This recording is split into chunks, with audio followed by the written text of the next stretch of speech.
Welcome to Key Conversations, a Making It in the Music Business podcast. My goal for this podcast is to help you learn from these conversations with both experts and working musicians and serve as a guide to assist your career in the process. I'm your host, Cheryl B. Engelhardt. Let's get going.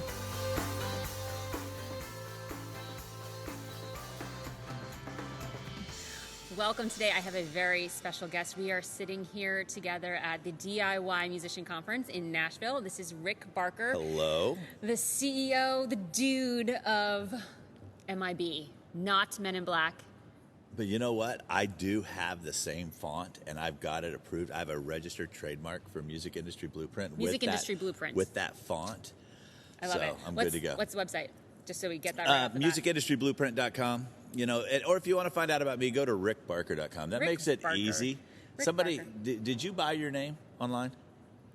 No, I was given it by my mother and father when I was born. Well, that's your name, but your URL, your website. Cheryl B. Engelhardt does exist, I think, but everything for me is CBE. See, I had to go pay. No one can spell Engelhardt. rickbarker.com.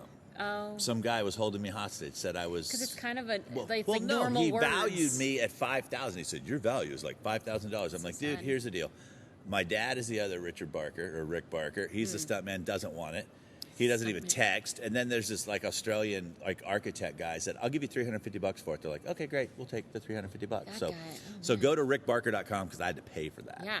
But before you go there, we're going to talk about you. So sure. You don't even, give me like 3 highlights of your music career because you do some cool stuff. So give us the nutshell world of you. Sure.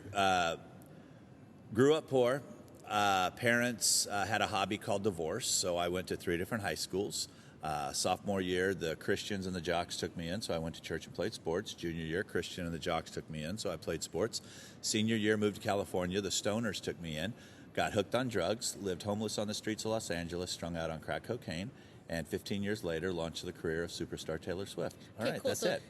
We're done. Something happened in between the streets and Taylor Swift. Living homeless on the streets and then launching the career of Taylor? Yeah, so something happened there. And then also, Taylor, you're no longer not with Taylor. Yeah, so no longer with Taylor. Now you do you have a ton of online resources and blueprints for the music industry. Sure. So back up a little bit. So we've got this homeless on the streets, Taylor Swift, and you now. And I feel like there are 2 little gaps you could fill. Yes. But I like the laser nutshell share. So in case lightning struck and they didn't really get to know anything. They said, do your elevator pitch. So I did. So fill 2 more elevators. Once I got sober in the late 80s, and the reason that I share that story just for personal reasons is that shaking the table here. I always tell people that your past does not define your future, and I'm living proof. So true. You know, there are a lot of people, exactly, and we're all going to be dealt like weird circumstances sometimes. It doesn't get much weirder than that. So that's why I usually start with that. But it also taught me hustle. It's like when I got sober, I was like 23 years old. So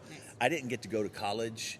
Drug addicts don't make real dependable students. They tend not to show up. People can't trust them. So as soon as I got sober, I went to community college and started taking things that interest me: psychology, human behavior, marketing. It's like I was the type of student where I did just enough to stay eligible for sports, but if I liked something, I'd get an A. So you'd see A's and C's and D's. There were nothing in between. That was kind of what my role was. Yep. So radio was something I always wanted to do. Fell in love with radio. As soon as I got sober, got an internship. Got on the radio, did my whole radio career in Santa Barbara, absolutely loved it. 2001, got asked to start a country radio station. Cool. I had always done rock, hip-hop, AC, and I figured, I'm like, wow, I grew up in Alabama. I knew who Johnny Cash was, probably more qualified than most in California to do this. And then what I did is I started asking questions when I built this country station. It was right after 9/11. I fell in love with the music. I fell in love with the stories. Yeah. The world was in a different time. And as these artists started coming through, I started asking questions. And I always tell people, it's like, I'm not going to be the smartest dude in the room, but I'm going to ask the best questions. And then if I hear a problem, I'm a solutions person. I think that's what I saw today in your panel. You're also like that. It's like we all know what the problems are. Mm-hmm. So okay, we've identified them. Now let's go fix it. Yeah. And a lot of what you were teaching today, which made me laugh because I wanted to just scream every now and then going, common sense, common sense. It's like common sense marketing. I gave you guys, for those of you who are listening, are like, what are you talking about? I gave a panel today on email marketing and growing your fan list, because you guys know that I dork out on email marketing. So yeah, a lot of it is common sense, but so many people come up after me. I had never even heard these words before. I never thought of it that way. Sometimes you just need it to be laid out in a different context. So that but you did it in such a way, and that's how I teach, and that's how I share, and that's how I was on the radio. Is It's like when I started asking these questions, and some of the things that I found out, and I think a lot of your folks are musicians, was, so I asked this question. So I come from the rock world. Yep. And they would bring these country artists through on what's called radio tour, and I said, why don't we ever get to see them play? And they said something to me one time, is they said, well, they don't have enough material. And I'm like, wait, you're telling me that you signed this band or this artist to a major label deal and they can't play for 30 minutes? And they're like, well, they had this song. And I'm like, that's broken. That's, yeah. I come from the rock side of things. So, and they said, and if no one knows who they are, no one will come see them play. So I said, what if I could build an audience for them? What if I could get them in front of people? What if I could get them paid? They're like, it'll never happen. I said, can I have the chance? They said, sure, you can have the chance. So I called a bunch of radio stations and said, could you give me $1,500, 3 hotel rooms and dinner? I'll get us an act that's at the bottom of the chart every month. They all agreed. I called the folks back in Nashville. They're like, you got radio to pay? I said, well, I asked the person who's in charge of the checkbook, and it's not the program director who you've been talking to, it's the sales manager. Yep. So I created a program called Nashville to You concept. If you can't get to Nashville, we'd be Nashville to you. And I helped break bands like Sugarland and Little Big Town, who are big in the countryside. And I started teaching other radio stations how to do it. What that did was put me on the radar of Scott Borchetta, who runs Big Machine Records. Scott came to me and asked if I wanted to work at Big Machine Records when he split it up. And I asked him a question. I said, Scott, you can have anybody you want. Why me? And he says, I say this as a compliment. He said, but you're too dumb to know any better. Huh. And I said the same thing. That was my reaction. I'm like, okay, wait, how is that a compliment? And thank you. No. He said, Rick, he says, I'm starting this label with a guy out of Texas named Jack Ingram, a 15-year-old named Taylor Swift, and Danielle Peck, who's already had a failed single at another label. He says, everyone else will use that as a reason why it won't work. And as an excuse, he said, you seem to just kind of go in one direction. So I took the job. Well, let me rephrase that. My wife accepted the job because I'd been in California working 3 jobs to make $75,000 a year, paying for my own health insurance, and he offered $85,000 and health insurance. So she said, yes, he'll be more than happy to be a regional for Big Machine Records. 6 months into the process, it was getting ready to be Taylor's turn to go to radio. He sends her out to me. He says, teach her radio. You come from radio. She needs to learn radio. We spent 30 days together that changed kind of both of our lives because we were both too dumb to know any better. And we had made like a little pact. It was kind of like, and to back my story up a second, so right after I got sober, I'd also played soccer my whole entire life. My AA sponsor's daughter needed a soccer coach. They were 12-year-old little girls called the Miss Americas. That's what they felt about themselves. Okay, they'd run off 3 coaches. So they were in last place. They come to me. It's only supposed to be a 3-week gig. It ends up being an 8-month gig, and then I end up getting offered a job to coach girls high school soccer for a team that had never had a winning season. I felt that was God preparing me for Taylor because I speak teenage female. I don't know if it's a blessing or a curse, but I was about to launch this teenager onto the world, and we connected. We understood each other very, very well, and 6 months after doing that, her parents called and asked if I was interested in being her manager, and I said, absolutely not. I said, no. I said, I'm not qualified. And her dad said something to me that I'll never forget, and I share with everyone, is he said, look, he says, you believe in her, you're passionate about her, you could teach her, she wants to learn, you're willing to do the work with her. He said, but the most important trait, Rick, that you have going for you is you're not afraid to ask for help. He said, a lot of people see that as a weakness. He says, we see that as a strength. And I said, okay, we'll give it a shot. And we went for it. And I was with her from 0 to 4 million, as we call it. And I was with her up until 2008. And then I made a decision to leave. At the time, my last year with her, I was going 187 days. My daughter was 4. My son was 2. Got it, yeah. I come from divorced parents, as I said. I grew up poor, so I never made decisions based on money. Was about to go from the salary that I was on to a commission. I was like, all right, God, what's the plan? It's going to go out in alimony and child support. And to be honest, I'm probably not the best manager for an artist as they get bigger, because I love the development. I love the baby stages. That's where I shine, and I knew that. And it was also getting to the point where I was just saying no on her behalf all day, and it wasn't fun anymore. So I walked away. Didn't realize the street cred I was going to get. Got offered a job consulting at Sony Music. So I was able to spend 3.5 years there, kind of see how things were going, and then just decided I could help more people by starting the music industry blueprint. Everyone felt they needed a manager, but what they needed was an advisor. They needed a coach. Kind of like, you know what I'm saying? It's like there wasn't anything to manage, and most of them weren't making any money, so they were like, they couldn't get these big time, quote unquote, big time managers. But also too, at the time when things were changing, those big time managers weren't keeping up with what was going on with digital and social. So Taylor and I started at MySpace, so I was there with MySpace and Facebook. So as they all got launched, I just got really good at that.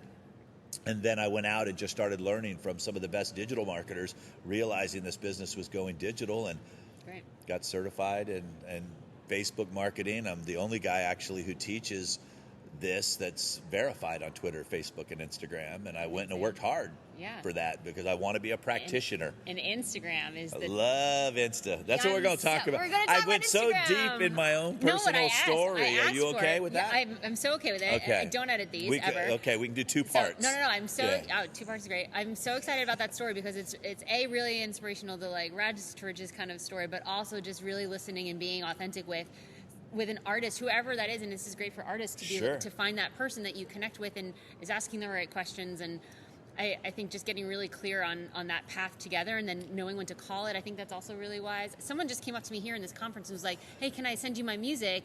And I was like, why? Because I spoke on a panel, and they're like, well, because you can connect me to people. I'm like, why would I connect? I don't listen to music, because who cares what I think? I'm not a label. I'm listening. I don't even see a CD player on this computer of yours. There's not. First of all, I listen to music in my car if someone gives me a CD. But honestly, I was like, well, what do you really want? He's like, well, I want my music to get to people who can do something for me. I'm like, well, what is that thing you want them to do? Right. And he's like, well, I just want to get in. I'm like he literally didn't know what he wanted. I'm like, dude, that's not your problem. Your problem's not getting your music. It's because you don't know what you want. So like, I'm like, what? Like, your lack of clarity is there. So you need a coach. Well, you don't need your music in someone else's hands. You need a mentor and a coach to help you develop a strategy. But see, that's not what they action. Want, because there's this sense of entitlement. Yeah, it's the wants and needs. And I have that discussion with my 14-year-old son all the time. Yeah. The difference between wants and needs. I get it. I mean, I've been there, done that. I used to come to these things wanting to be found. Because that's the way it used to be. Yeah. It's that handing that disc to Cheryl opened the door to this attorney, or opened the door to this booking agent, or opened the door to the label. Those doors aren't there anymore. Yeah. Now they want you prepared. Yeah, well, they want you prepared to go in. And that's what I tell people is, it's like Scott Borchett at Big Machine says it the best. And my team, we run his socials. He took me with him to American Idol. I'm involved with this Canadian show. We were at a conference one time, and a little girl's like, Scott Borchett, why is it so hard to get to you? He says, you should be appreciative that it's so hard to get to me, because when you get to me, you're telling me you can compete with Taylor, you can compete with Kenny Chesney, you can compete with Keith Urban, and more than likely you can't. And honestly, I'm looking for reasons to say no, because it's so crowded. So don't give me any. So if he can't tell you his message, what the heck's he going to do if Puff Daddy says, I'm bringing to my girl Cheryl, and Cheryl gave me this disc. This guy walks in and he can't speak to him. His opportunity was just taken away from him. My whole shtick is communication. I'm getting really, really clear on that. Pitching, email marketing, all of that stuff is about communication and clarity. And all the clarity and communication comes from you being clear on what you want. It starts with you. So I had to put a DM on my Instagram page in my bio that says, please do not DM me and ask me to listen to your music. I do not care about your music. Yeah, I care about what you want. Correct. And if you don't know what you want, then getting you to a And as a 51-year-old overweight white dude, your market, because I have rappers hit me up all the time because they know I love hip hop. And I'm like, dude, go in my bio and find out where I've had success breaking a rapper. Yeah. Dude, you shouldn't care. And don't ask too many industry people about what they think about your music, because they all have different opinions, and your head will spin. And you creatives are already weird anyway, because it has to be perfect. So if you got 9 different industry people telling you 9 different things, you're in the studio, nothing's ever getting done. Yeah, because you gotta find the niche for that music the way it is, the way you want it, and speaking of music, now you Speaking can of put music. full-length videos on Instagram, and I'm so excited I got us to Instagram. Thank you. That I was my like, goal. we'll get there. I had like 3 or 4 different segments that I could work in there, but you just did it perfectly. we got us to Instagram. We're at Instagram. Okay. I'm so excited about that. Tell me, because you stay on the cutting edge with all these new platforms, and now Instagram is not new, but they keep changing the stuff we can do with it and getting Spotify. And I was so not, tell us the cool stuff. and it's on record. I was not a fan of Instagram in the beginning because I didn't know how I was going to be able to build a relationship posting pictures, because at the time we couldn't even do video on Instagram yet. And how am I going to sell music? Because ultimately, I need to know how I can sell a T-shirt, how I can sell a bundle, how I can get someone to Patreon. It's like, and I didn't feel I could do that with a picture. I also, Snapchat, I brought no value to Snapchat. Well, you heard me in my talk today. I was like, Snapchat drives me bananas. No, and it was like, so you don't need to see a filter with me with dog eyes and ears and all this stuff. But you do need to see a filter with me with cat ears. Oh, really? Oh, wait, no. You could rock the cat? You could rock the cat? I think I can, but okay. I don't know what I think about well, we're Snapchat. we're gonna look into that. Yeah. So when all of a sudden Instagram made a play to buy Snapchat, and Snapchat said no, Instagram kind of threw them the middle finger and said, then we're gonna make our platform do all the cool things you do. So now all of a sudden video came into play. So then it was 1-minute video. That's how it started. So, and you were only allowed one link inside your bio on Instagram. So there's some cool things out there like Linktree. So if you go onto my Instagram, which is @RickBarkerMusic, and you click in my bio, you'll see Linktree. Click here to get my book. Click here to go to my podcast. Click here to go to my Linktree. So Linktree, LINK, link.tree. Something like that. I'll put it in the show notes. Yes, we'll get it in the show notes. I can't remember how to spell it. But that created a cool thing. So you were able to do like a minute of your video. Then all of a sudden, Instagram said, you're only allowed to have one thing in the bio.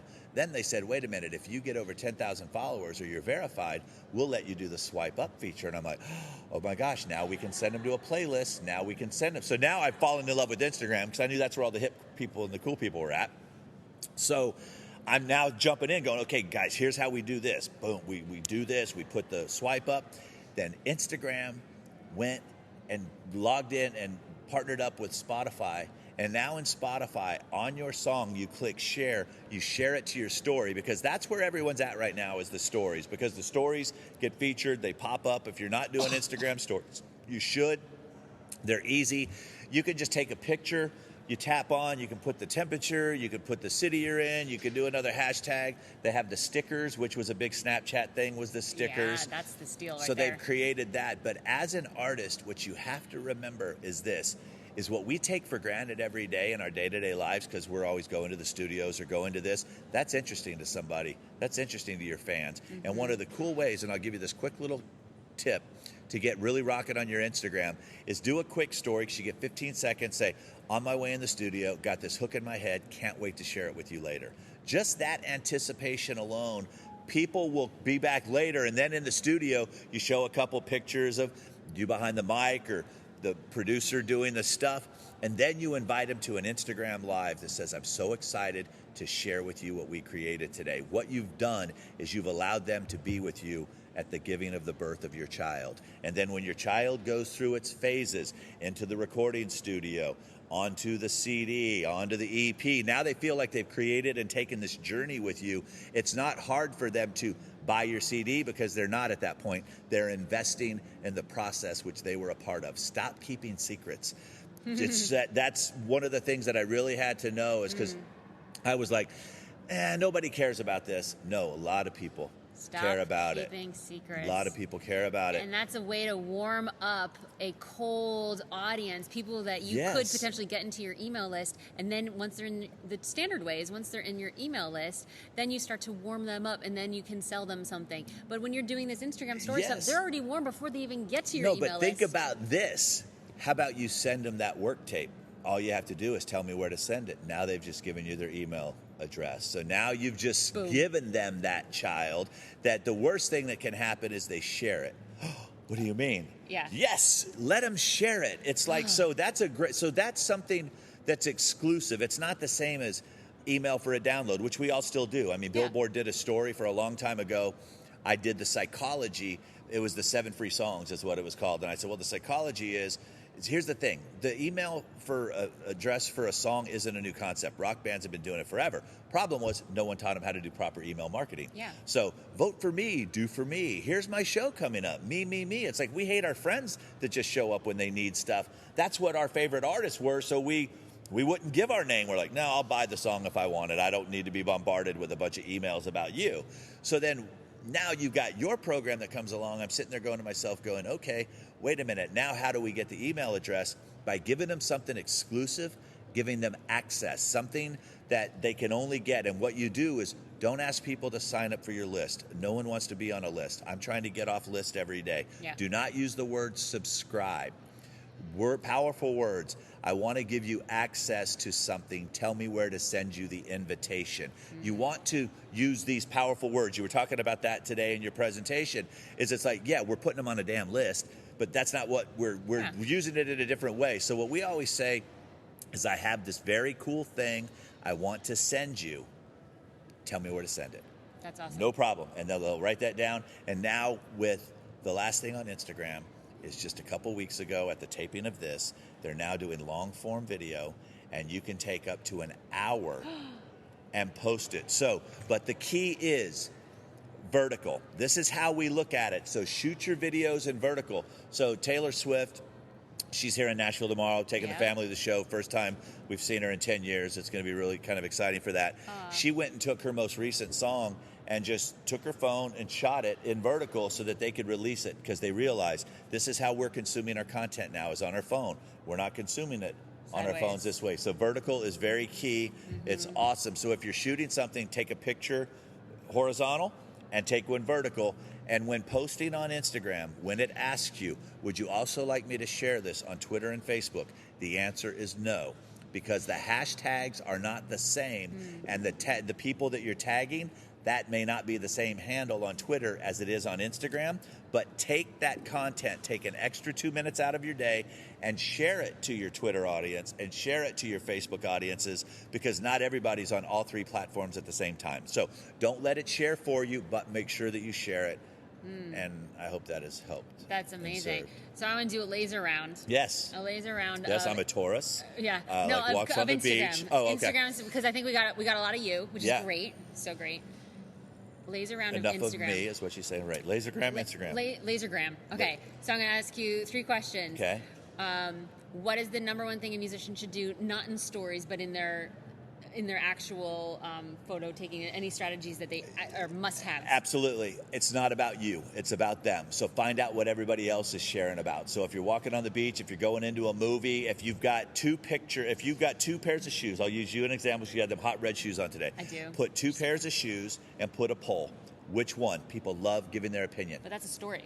That you could do that on a story. You could also. Can you do a poll on the regulars? If you're going to take a picture, you can ask whatever you want. Oh, and people can leave comments. Yeah, because once you start getting comments, they're going to let other people see it. Once again, they're not letting everybody see your stuff because there's now sponsored ads you might have noticed inside your feed. So anything to create engagement. So that's number 1. Great. Anything to create engagement. Yes. I'm gonna actually insert there for your actual timeline. I just heard some great advice. Take a look at what your last 9 photos were when you go to your profile, and see if there's I've started to see that I have this blue sort of consistent color, and it looks really nice. When I go to really awesome, my favorite Instagram profiles, their whole thing, it looks like a brand. It looks very consistent. Either there's some quotes or and it doesn't need to be anything specific other than it's all really aligned. And I love that visually. And the quotes are the same thing, or sorry, not the quotes, whatever the caption is sort of consistent. So I do a lot of quotes as well. I'm a big motivational guy. I use the white brick background a lot. I'll use the wood background. Keep in mind, 90% of the folks though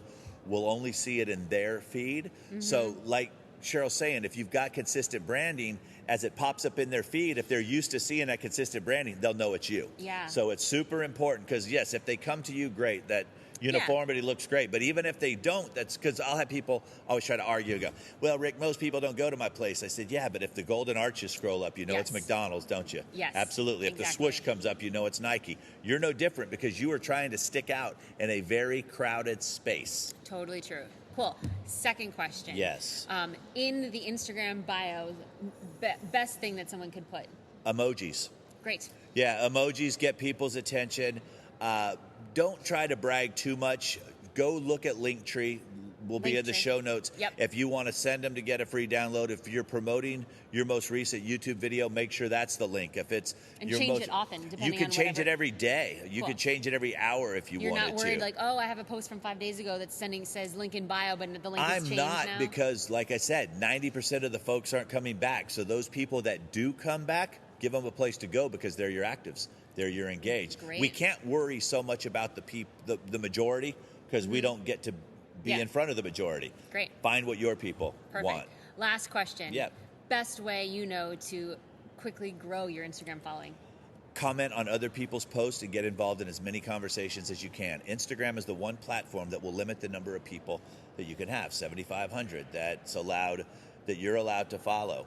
So you'll hear some platforms go follow for follow. So you'll follow a bunch and then you'll unfollow. I found the best way for me is I go find out the hashtags that are happening and I go tell somebody how great their picture looks. I go make a comment on their picture and then they comment back. And usually when you comment on somebody's post that hasn't followed you back yet, the first thing they do is they see that there's not a follow back and they're going to follow you. So the key is to get involved in as many conversations as you can. And when it's right, bring up the fact that you do music, but don't go in straight up flame throwing at people. Totally. Date them first. Yeah. Date love them that. first. So I'm gonna tag on one last personal question for me. Instagram is different than Facebook because Facebook I have thousands of friends and Instagram is like I'm following the people that I really want to see, but I'm realizing that maybe I have to start to do the follow back thing. You do. Do I need to start following? I think you people? should, but I think they should earn it. Okay, so you have to earn my follow. Well, okay. it's like if someone's going to engage and share your stuff, that's the person you want to follow back. Of course. If you're following somebody and you can go in, there's apps like Followers that you can go in and it'll tell you who your super people are, who's never shared anything, who's never done anything. It's like, well, no, I don't need to follow I don't need them, you know, and I'll tell them that if they come back, go, dude, you unfollowed me. I'm like, yeah, because you haven't shared anything.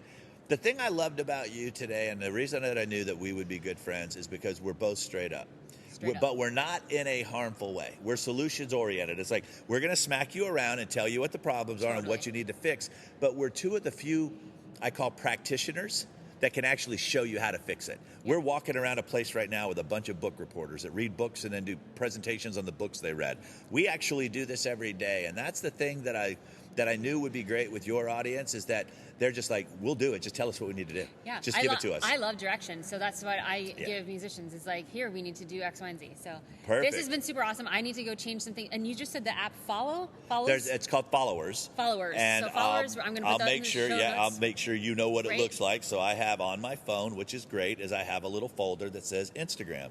And inside Instagram is everything I use. Typorama, which makes cool little posts, repost. WordSmart. Yes, and also too, could I say a quick little side note? Please. If you see something you really like on Instagram, you can now share it to your own story. Okay, so now you can take what's hot, what's trending, what somebody likes, share it into your story, and people will think you're cool and you're up to date with what's happening. Yes, but that's all I ever want is for people to This think is I'm the cool. Followers app. Yep, Followers. And it tells you who your peeps are. Amazing. Yep. Okay, I'm getting the Followers app and the Linktree. Yes, you're in there. All right, we're doing it. You're a pro now. Rick Barker, thank you so much. RickBarker.com and all these other things are going to be in the show notes. Thank you for taking time out of you selling and doing all the great stuff that you're doing here. And we're good. Yeah.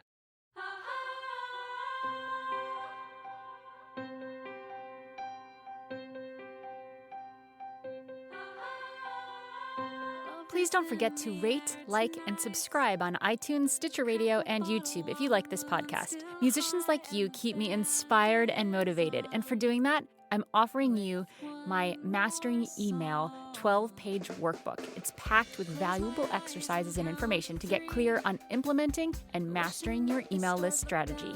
This will help you figure out the best kind of platform for your specific goals, including a 7-step process to build, grow, engage, and monetize your list, all while feeling authentic and on brand with your music. Get your Mastering Email workbook at inthekey.co/masteringemail. Thank you for listening, and I'll see you next time on Key Conversations. The theme song on this podcast was provided by yours truly. If you're interested to find out more about my composing and songwriting projects, go to inthekey.co/Cheryl. If you're a musician looking to get some real results for your music career, then head to inthekey.co/results, where I've created a bunch of different kinds of resources just for you. Key Conversations is sponsored in part by Bandzoogle. They make it easy to build a beautiful website for your music. Their step-by-step system gets you online in minutes, and you can choose from hundreds of mobile-friendly themes and customize them with their point-and-click editor. All of the features you can imagine for a possible website are built in. So, because you're a Key Conversations podcast listener, you get a special month free trial plus 15% off if you do decide to sign up, just for you. Go to inthekey.co/make-a-site to get the offer. You'll find